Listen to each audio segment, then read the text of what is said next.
কোনোভাবে হাদি ভাইকে ভুলতে দিতে চাই না, ভুলতে দিব না ইনশাল্লাহ। আমরা অতি দ্রুত এখন বিচার চাই, এই আর কি। গতকাল আমরা টিমের কপালে এরকম দিন না আসুক, আমরা এটাই চাই তারা যেন অতি দ্রুত এই বিচারের ব্যবস্থা করে। সেই জন্য আমরা তাদেরকে জোরদার দাবি জানাই।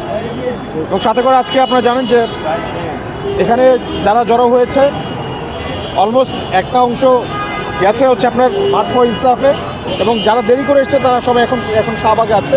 তারাও আস্তে আস্তে এক এক করে দলে দলে মার্চ ফর ইনসাফে যুক্ত হবে।